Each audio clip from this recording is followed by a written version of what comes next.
They called it the wedding of the year. Millions of strangers fell in love with us and with the way Ethan lifted my veil. The kiss against the sunset, the perfect timing of the drone circling above our heads like a halo. Everywhere I scrolled, there we were, smiling, glowing, flawless. I watched the video again this morning, though I swore I wouldn't. It plays like a dream, our dream, but every time I notice something new. The slight tremor in my smile, the way my bouquet shook in my hands, and Ethan's grip around my fingers a little too tight, as if he were anchoring me in place. People online call him the perfect husband. The way he looks at her. One comment reads, followed by a flood of heart emojis. But that look, the one they find so romantic, never feels like love to me. It feels like possession. We've been married just 12 days and already my reflection looks older, like I've aged under the weight of admiration. Ethan says I should embrace it, that being loved by so many people is a gift. When I told him I missed privacy, he laughed and brushed a strand of hair from my face. Privacy is overrated, Lena, he said. People would kill to have what we have. He said it like a compliment, but it felt like a warning. Last night I woke to the soft hum of his camera. The red recording light blinked in the dark, hypnotic, rhythmic. I asked him what he was filming and he smiled. You, he whispered. You're beautiful when you sleep. I wanted to believe it was tender. I wanted to believe it was love. But something in his tone made me freeze. When morning came, he posted another clip of us. A sunrise kiss, me half asleep, makeup smudged. The caption read, "Real love is raw." Thousands of likes poured in before I'd even finished breakfast. I smiled for the comments, replied to a few, pretended everything was fine. But when Ethan reached for my hand again, his touch lingered too long, too firm, and for the first time since the wedding, I wondered if love could look perfect only because someone made sure it had to. Santorini looked exactly like the pictures, whitewashed walls, blue domes, sunsets that turned the sea into liquid fire. Ethan said it was the perfect backdrop, like the world itself had been built for our camera. He filmed everything, breakfast on the balcony, the way I brushed my hair, even the shadows our bodies made on the terrace floor. Our followers love authenticity, he'd say, adjusting the lens while I forced another smile. I told him I wanted one morning without cameras, but he only laughed. You don't turn off beauty, Lena. You share it. By day 3, I'd memorized his rhythm, the way he circled me as I spoke, scanning for flaws. If my lipstick smudged, he paused the recording, wiped it off, then told me to laugh softer this time. I didn't know laughter came in settings. When we dined by candlelight, the waiter poured champagne and I thought maybe tonight would be real. But as soon as the glasses clinked, Ethan lifted the camera again, whispering, "Perfect." "Do that again," I repeated the motion. The moment felt hollow, rehearsed, like I was playing a character in my own life. Later on the balcony, the sea breathed below us, black and endless. I turned to him, searching for the man I married beneath all the screens and lenses. "Can we just stop for one night?" I asked quietly. The smile faded from his face. His eyes darkened, not with anger but disappointment, the kind that made me feel like I'd failed him. "Stop?" he repeated, lowering the camera. "After all we've built? Do you even understand how many people care about us now?" "I care about us," I said. My voice barely carried over the wind. "Not them," he didn't answer. He just stared, long enough for my chest to tighten. Then he turned the camera back on, his voice calm again. "Let's try that line one more time, sweetheart." From the top, I stood there under the stars, pretending the sea breeze was just cold air, not dread crawling up my skin. Behind us, the camera light blinked red, patient, steady, unblinking, and as he lifted the lens once more, I realized the honeymoon wasn't being filmed. It was being directed. It started with a flicker. The second camera, the one Ethan said was just for angles, was still on the nightstand, half hidden under his drone bag. He was in the shower when I found it. I told myself I was just curious, that I only wanted to see our honeymoon from his perspective. But curiosity turned to nausea. The memory card held folders labeled by date, one for every day of our trip. I opened the one from yesterday. At first it was the usual. Me laughing too loud, him whispering praise, our staged perfect life. Then a cut. Abrupt. The next clip began with me in the same dress. Mascara smudged, tears streaking my face. I was saying, "Please, Ethan, I don't want to do this anymore." And his voice, calm, almost tender, and replied, "Smile for me or no one will believe you." The footage ended there. My reflection on the laptop screen looked foreign, a woman made of fear and disbelief. My hands shook as I scrolled through more clips, me begging him to stop filming, him soothing me, then turning the lens back toward my face. His calm was worse than anger. It was practiced. When he came out of the shower, humming, I snapped the laptop shut. He toweled his hair, noticed the tension, and smiled. "What's wrong, baby?" I tried to sound normal. "Your file's the ones you deleted." "Why did you?" He interrupted with a soft laugh. "Lena, you've been looking at my rough cuts again. Told you I test lighting. I delete takes that don't work. You're confusing editing drafts for real life. But you saw what you wanted to see." He stepped closer, eyes locked on mine, voice low and patient. "You get emotional sometimes. That's okay. You always think you're crying when you're not." My throat closed. For a moment I wondered if he was right, if exhaustion was making me imagine things. His hand cupped my cheek. "You know I'd never hurt you, right?" I nodded automatically. He kissed my forehead. It felt like a line from a script. When he turned away, I glanced at the laptop again. The screen glowed faintly, a reflection of that same red recording light, and for the first time I realized the camera wasn't the only thing capturing me. He was. The morning light spilling into our suite felt too clean, too bright, like it was trying to expose something. Ethan was editing on the balcony, his camera perched on a tripod, capturing the sea behind him. I went downstairs to get coffee, alone for the first time in days. At the counter, the hotel manager approached me. She was young, with kind eyes and a name tag that read Elena. "Mrs. Reed?" she whispered, glancing toward the stairs. "I just wanted to check. Are you all right?" I blinked, caught off guard. "Yes, why?" She hesitated, lowering her voice. "We've had some complaints from nearby guests. About noises, screams." She searched my face. "Last night." My throat tightened. I tried to smile. "Oh no, that must have been the TV." Elena nodded slowly, unconvinced. "If you ever need help," she said carefully, "you can call me directly." She slipped a small card into my hand, her fingers trembling.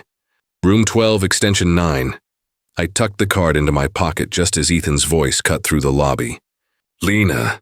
He was standing by the stairs, camera slung over his shoulder, his smile too wide. The kind of smile that warned me not to make a scene. "I was wondering where you went," he said lightly, eyes flicking to Elena. "You shouldn't wander off like that." Back in the suite, silence stretched. He closed the door, turned the lock, and leaned against it. "What did she say to you?" "Nothing," I said quickly. "She just asked if we liked our room." He studied me, eyes dark. "Don't lie to me. You always do this, make people think something's wrong. You embarrassed me. In public. I didn't." "You did." He stepped closer, his voice calm, almost gentle. "If you want to act like a victim, at least make sure your story's believable." That night I tried to delete the footage from my phone, the clips of his anger, his coldness. But when I woke up, my gallery was empty, every video gone. Ethan lay beside me, one arm draped over my waist, his breathing steady. On the nightstand, his camera's red light blinked softly, still recording. And outside, the sea murmured against the cliffs, carrying every scream the walls refused to keep. The suite was quiet except for the hum of Ethan's hard drive spinning. He'd left to shoot sunrise footage, and for once I had the laptop to myself. I opened the folder marked Honeymoon Raw, Do Not Edit. Rows of neatly labeled clips blinked across the screen, each one dated, timed, obsessively catalogued. At first it was harmless. Us on the cliffs. Us at dinner. Me laughing though I couldn't remember what was funny. But then something small, almost invisible, made my breath catch. In one video, we stood by a mirror in the villa's lobby. I was smiling, Ethan's arm around me, both of us perfectly framed. But in the reflection, faint, blurred, Ethan's posture was wrong. His head tilted at a slightly different angle, his lips parted like he was whispering something, And worse, he wasn't looking at the camera. He was looking at me. I replayed it 3 times, zooming in until the pixels bled. The reflection moved a split second after the real Ethan. Not before. After. My fingers trembled. I opened another clip. A beach shot from the same day. In the reflection of a wine glass, Ethan's reflection lingered even after he turned away. Then I saw the timestamps. 2 videos labeled 10:12 p.m. One showed us laughing on the balcony. The other, shot from the same angle, showed me alone, standing still, eyes glassy as if waiting for someone who wasn't there. The seconds overlapped perfectly. Footsteps echoed in the hallway outside. I snapped the laptop shut, heart pounding. The door clicked open. Ethan walked in, camera in hand, smiling like he'd been watching. "Couldn't sleep?" he asked. I shook my head. "Just editing." He came closer, brushed my hair from my face, and whispered, "You shouldn't go through my footage. It ruins the magic." His tone was soft, but his fingers dug slightly into my chin, just enough to make me feel the warning beneath the words. When he turned away, I glanced at the laptop screen. The reflection of the paused video still shimmered faintly, and for the briefest moment, I saw a shadow move where Ethan stood perfectly still. I told myself it was a glitch, trick of light, but deep down I knew something else was watching through that lens, something that didn't blink when he did. It was past midnight when I opened the next clip. The room glowed blue from the laptop, the air heavy with sea salt and something else. Dread. I told myself I'd stop watching, that nothing good ever came from Ethan's footage. But curiosity is crueler than fear. The file was labeled Final Draft, Honeymoon Night. It began like the others. Soft piano music, candlelight, our silhouettes against the open balcony. Then the sound faltered. My laughter warped, stretched into something hollow. The screen flickered, and then I was gone. One frame I was there, sitting on the edge of the bed in my white slip, eyes lowered. The next, the space beside Ethan was empty. The room stayed the same, but I had vanished mid-breath. Ethan's head turned toward the lens, slowly, as if he knew it was still recording. He whispered something I could barely hear through the static. "Now you see her as I do." The file skipped ahead. When the image returned, the bed was messy, the lamp knocked sideways. I lay motionless, eyes closed, face pale. The camera lingered, too long. The timestamp read 2:43 a.m. I didn't remember that night, just fragments, shouting, the sound of glass breaking, then nothing. I clicked Properties. The metadata listed the recording time as 2:43 a.m., same night. But the file had been modified after sunrise, while I was still asleep, while Ethan had been next to me, editing. My breath came in shallow bursts. When he entered the suite that morning, I was already waiting. "What did you do?" I asked, voice trembling. "Why was I?" He smiled, that quiet, terrifying calm returning. "You were perfect, Lena," he said. "But perfection fades. I just kept you beautiful." I backed away, shaking my head. "You filmed me unconscious?" Ethan stepped closer, lowering his voice like a secret. "I made you eternal. The camera loves you more than you ever loved yourself." He touched my cheek, the gesture tender, practiced. "You're not gone, Lena. You're preserved." That night, when he finally slept, I stared at the dark lens of his camera sitting on the nightstand, aimed directly at me, and wondered which version of me it was watching now. The one who breathed, or the one he'd already erased. The morning after, I ran. The sky was still bruised with dawn when I slipped out of the villa, clutching my phone and trembling passport. The streets of Oya were quiet, shutters closed, waves crashing against the cliffs below. I rehearsed what I'd say to the police, every word, every bruise hidden beneath my sleeves. The station sat at the edge of the village, a whitewashed building with a faded blue flag. I forced myself to walk in. "I need help," I told the man at the desk.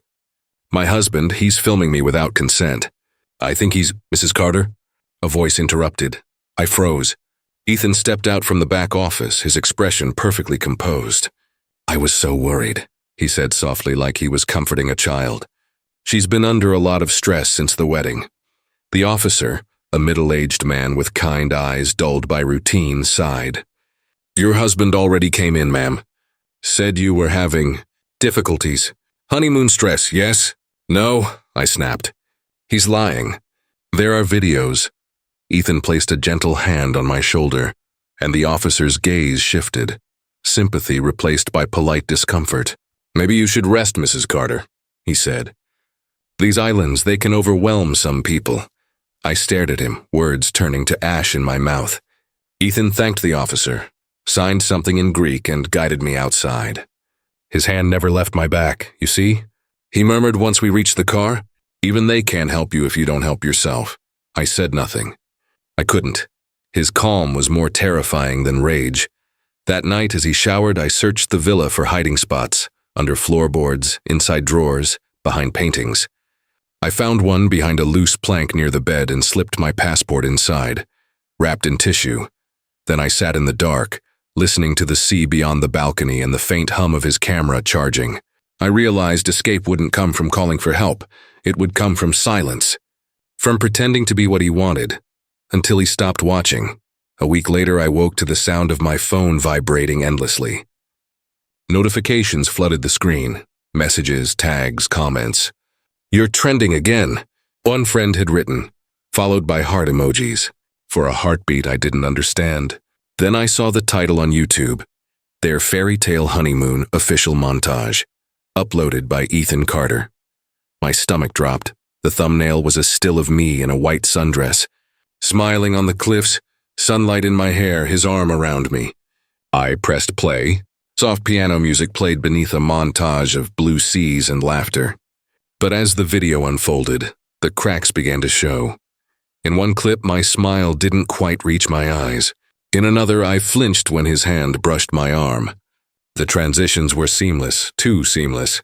I watched myself like a stranger, forced into beauty. Then came the balcony scene. Ethan framed me against the ocean, his voice soft behind the camera. "Say you're happy, Lena." My recorded self hesitated before whispering, "I'm happy." But the background betrayed me. Beneath the music, faint and almost imperceptible, a sound leaked through.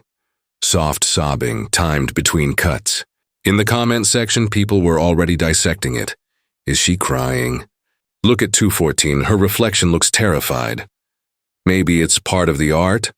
Within hours, "Cheer Help the Bride" began trending. News outlets called it the viral honeymoon mystery. Influencers debated whether it was performance or abuse. My private terror had become entertainment. I tried to report the video. Ethan had disabled comments, locked me out of our shared channel. When I confronted him, he only smiled, that calm, camera-ready smile. "They love us, Lena," he said, touching my face. "You're finally what you were meant to be. Immortal." That word again, immortal. By nightfall, every news site had reposted our video. Strangers slowed down my laughter, analyzed my blinks, mapped my fear frame by frame. The whole world had seen me, but no one saw me. Sitting in the dark, I realized something. Ethan didn't need to trap me anymore. He already had. Not in the villa, not in marriage, but inside the screen. A perfect bride forever performing happiness. The knock came just after dawn, sharp, deliberate. I opened the villa door to find two uniformed officers standing there, their expressions grave. Behind them, the sea stretched pale and endless, the light almost too clean for what they were about to say. "Mrs. Carter," one began, "your husband, he's missing." The words didn't land at first. Missing. As if he'd simply stepped out for another photo shoot and forgotten to come back. I swallowed hard. "What do you mean, missing?" "His passport's gone. Clothes too. But his camera bag was found in your suite." They stepped aside. A third officer carried in the familiar black bag, Ethan's most prized possession. My pulse quickened at the sight of it. They unzipped it slowly, revealing a single hard drive tucked inside, marked in his handwriting, "The wedding that lasts forever." The officer placed it on the table. "We need your consent to access the files," he said gently. I nodded, unable to speak. When the first clip opened, my breath caught. It was me, asleep. The soft glow of the lamp, my hair spilling across the pillow, then another file, and another. Every night the same angle, the same stillness, hundreds of them.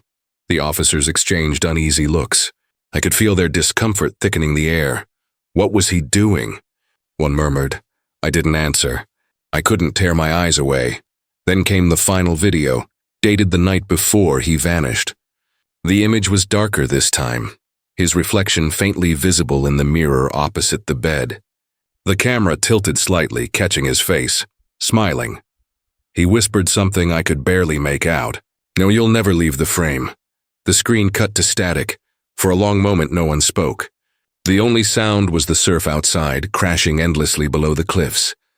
"Mrs. Carter," the senior officer said carefully, "do you have any idea where your husband might have gone?" I shook my head, my throat too tight to speak. But deep down, a single thought burned through the fear. If Ethan was still watching, he wasn't gone. He was waiting for the perfect shot. Coming home felt like stepping into someone else's life, one perfectly arranged for the cameras. The walls were lined with framed wedding stills Ethan had taken himself, the smiles frozen, the joy manufactured. Even the air smelled staged, like vanilla candles in denial. Outside, the world had turned my pain into content. News anchors dissected my subtle smirks during interviews. Influencers posted split screens comparing my old wedding video to my silence now. Victim or manipulator? One headline read, "Another. Did Lena Carter orchestrate her own horror?" I turned off the TV, but the noise didn't stop. It never did. That night, I powered up my laptop, the same one Ethan had used to edit everything, intending to wipe the drives clean. But as the desktop loaded, a new folder appeared at the top of the cloud sync. Final cut. My blood ran cold. The timestamp was recent, uploaded automatically, minutes ago. My hands shook as I clicked it open. The screen filled with static, then steadied. Ethan sat before the camera, dressed in the same white shirt from our honeymoon. Behind him, nothing but darkness. His expression was calm, almost gentle. "I told you our love would never die," he said, voice steady, eyes locked on the lens. "You wanted the world to see us. Now they will, forever." He leaned closer, whispering, "Watch." The image flickered. Suddenly, scenes from our lives spliced together, not the staged ones, real ones, me crying, me begging, me asleep, me looking directly at the lens, terrified, and in between, flashes of Ethan's face, distorted, whispering over and over, "Smile for me." I slammed the laptop shut, heart pounding. When I reopened it, the file was gone, erased from the system, but the upload notification remained, looping endlessly. Processing video. Please wait. I tried disconnecting the Wi-Fi, deleting the cloud connection. Nothing worked. The screen blinked, and for a heartbeat, my own face appeared on the black background of the upload window, staring back at me, eyes vacant, expression fixed. Then the words appeared beneath it, typed automatically. "The bride is ready for her close-up." Somewhere, unseen, the camera light flickered on, and I realized the final cut wasn't his. It was mine. Detective Amira Cole arrived 3 days after the upload, sharp-eyed, calm, the kind of woman who saw through performance. The first thing she said to me wasn't, "I'm sorry," or "You're safe now." It was, "Tell me when he started filming you without permission." Her tone cut through the fog I'd been living in. I told her everything. The recordings, the reflections, the vanishing clips, the night he disappeared. She took notes, silent except for the occasional flicker of her gaze toward the camera mounted on my living room ceiling. "May I?" she asked and turned it to face the wall. Within days, the truth unraveled faster than the internet could twist it. Ethan had been filming women long before me. Models, assistants, even an ex-girlfriend who'd vanished 5 years earlier. Each project he titled Documentary, each woman cast as a muse. He'd called the collection The Love That Lasts. Amira showed me fragments the forensics team recovered, blurred faces, laughter under duress, hands trembling just out of frame.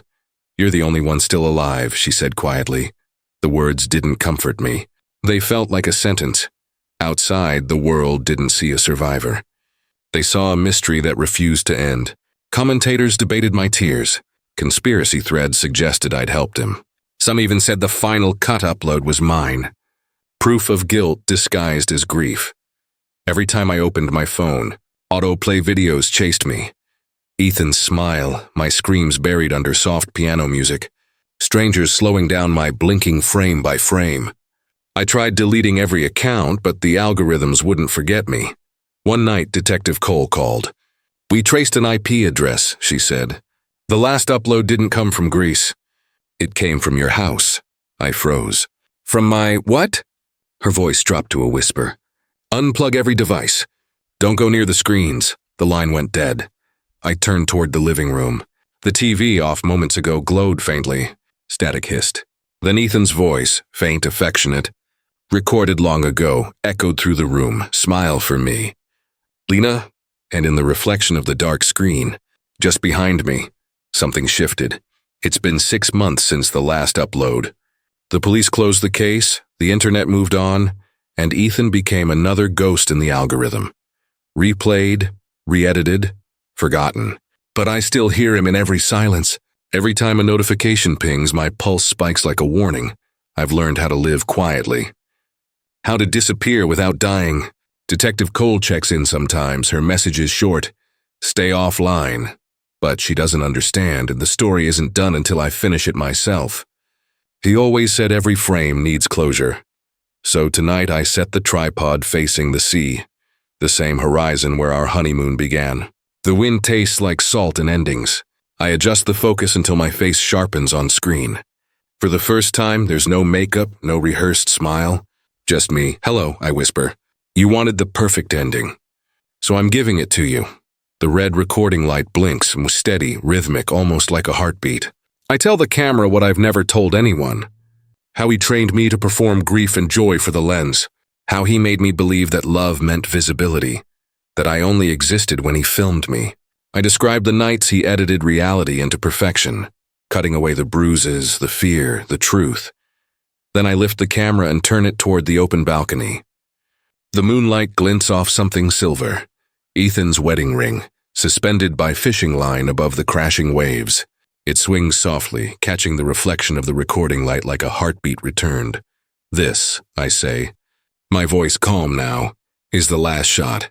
I step back, watching my own reflection blur in the screen's glow. The sea roars beneath louder than memory. I let the silence stretch, the moment breathing on its own. Then I reach out and press a single key, upload. The file name appears automatically. The final scene, .mp4i, don't touch anything else. The camera pans by itself. A slow, mechanical tilt as if guided by unseen hands. It focuses on the ring one last time. Then a gust of wind snaps the line. The ring falls, spinning, glinting, swallowed whole by the dark water. Static floods the frame, and before the video cuts out completely, a faint echo overlays the noise. His voice, half digital distortion, half memory, smile for me. Lena, the upload bar hits 100%.